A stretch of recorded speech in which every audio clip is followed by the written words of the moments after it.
Hello everyone, welcome back to my channel. நான் உங்கள் நண்பன் விஜய் பிரபாகர். இப்போது நம்ம எங்கே இருக்கோம் அப்படின்னா, மதுரையில் பழமுதிர் சோலைக்கு மேலே இருக்கக்கூடிய ராக்காயி அம்மன் திருக்கோவிலில் இருக்கோம். மதுரையில் வந்து பழமுதிர் சோலை வந்து பார்த்திங்கன்னா ஒரு ஹில்ஸில் அமைஞ்சிருக்கு. அந்த முருகன் கோவில் ஹில்ஸில் வந்து ஒரு 10 நிமிஷம் நம்ம கார் டிரைவ் பண்ணிட்டு வர மாதிரி இருக்கும். இங்கே என்ட்ரன்ஸ் ஃபீஸ் வந்து 50 ருபீஸ் வந்து சார்ஜ் பண்ணுறாங்க. பைக்குக்கு வந்து 15 ரூபா சார்ஜ் பண்ணுறாங்க.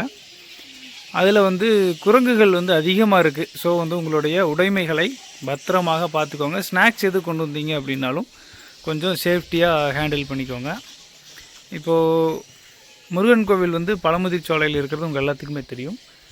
அந்த முருகன் கோவிலையும் தாண்டி இன்னும் கொஞ்சம் தூரம் ஹில்ஸில் நம்ம ட்ராவல் பண்ணி வந்தோம் அப்படின்னா ராக்காயி அம்மன் திருக்கோவில் அப்படின்னு சொல்லிட்டு ஒரு கோவில் இருக்குது.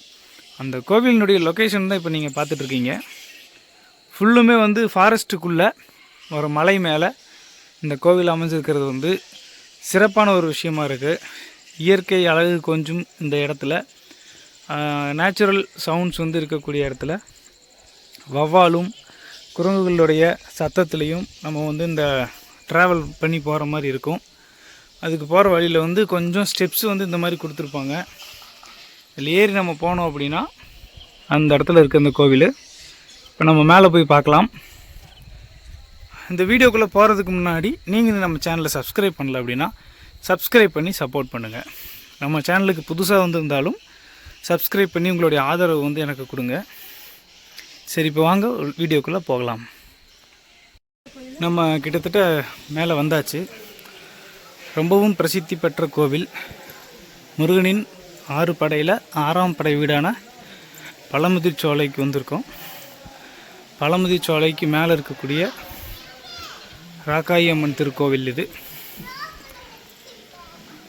இதில் வந்து ரொம்பவே சூப்பராக இருக்குது கோவில்.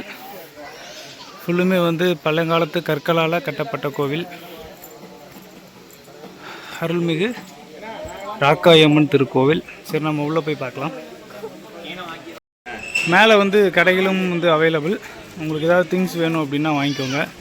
இந்த கோவிலுக்குள்ளே நம்ம போகிறதுக்கு முன்னாடி அங்கே ஒரு தீர்த்தம் வந்து இருக்கும். அதுக்கு பேர் வந்து நூபுர கங்கைன்னு சொல்லுவாங்க. அதில் வந்து நம்ம குளிச்சுட்டு அதுக்கப்புறம் வந்து சாமியை போய் வழிபாடு பண்ணுறது சிறப்புன்னு சொல்கிறாங்க.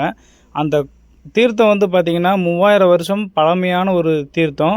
ஆக்சுவலாக வந்து என்ன அப்படின்னா, மலை மேலே எங்கேருந்து அந்த தீர்த்தம் வருதுன்னே யாருக்குமே இன்னைய வரைக்கும் தெரியாது. நிறைய பேர் தேடியும் பார்த்துட்டாங்க. அந்த தீர்த்தம் வந்து எங்கேருந்து வருதுன்னு தெரியாது. ஆனால் வந்து 365 நாளும் வந்துக்கிட்டே இருக்குது அப்படின்னு சொல்கிறாங்க. அதுக்கு எதனால் நூபுர கங்கைன்னு பேர் வந்துச்சு அப்படிங்கிறதுக்கு ஒரு சின்ன ஹிஸ்ட்ரி நான் சொல்கிறேன்.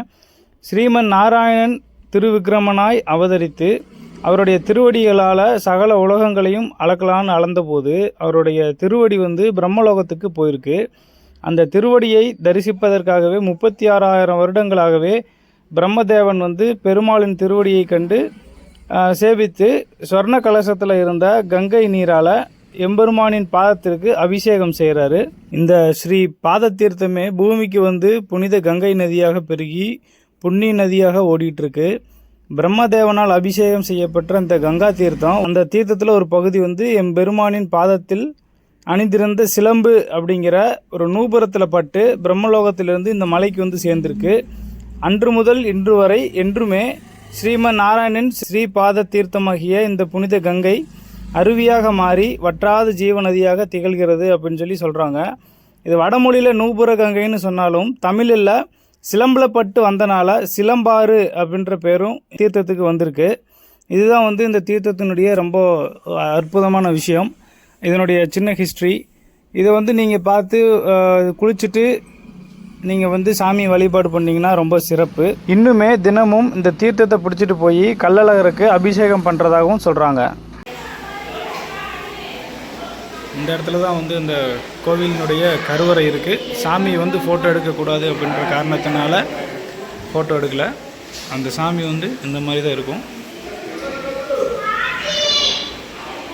சாமி பார்த்து நல்லா எல்லாருமே ப்ரே பண்ணிக்கோங்க. உங்களுடைய வேண்டுதல் எதுவாக இருந்தாலும் கமெண்ட் பாக்ஸில் வைங்க. இந்த வீடியோ வந்து சப்ஸ்கிரைப் பண்ணாமல் பார்த்துட்டு இருந்தீங்க அப்படின்னா சப்ஸ்கிரைப் பண்ணிவிட்டு பாருங்கள் நம்ம சேனலில். இது மாதிரி நிறையா சுவாரஸ்யமான வீடியோக்கள் வந்து காத்துட்ருக்கு. மதுரை மலை மேலே இருக்கக்கூடிய ராக்காயி அம்மனை பார்த்து நல்லா ப்ரே பண்ணிக்கோங்க. இந்த வீடியோவை தொடர்ந்து கள்ளழகர் கோவிலும் பழமுதிர்ச்சோலை கோவிலும் வந்து போட போகிறேன். அது மட்டும் இல்லாமல் மதுரையில் ஏற்கனவே வந்து நேர கோவில் காலதேவி அம்மன் அப்படின்னு சொல்லிட்டு ஒரு கோவில் ஆல்ரெடி நம்ம போட்டிருக்கோம். நம்மளுடைய வாழ்க்கையில் கெட்ட நேரத்தையும் நல்ல நேரமாக மாற்றக்கூடிய காலதேவி அம்மன் டெம்பிளையும் விசிட் பண்ணி பாருங்கள். அடுத்த வீடியோவில் உங்களை வந்து சந்திக்கிறேன். அதுவரை உங்களிடமிருந்து விடைபெறுகிறேன். Signing off Vijay Prabhakar. நீங்கள் பார்த்து கொண்டிருப்பது விஜே மிக்ஸ்டு கிரியேஷன்ஸ். நன்றி, வணக்கம்.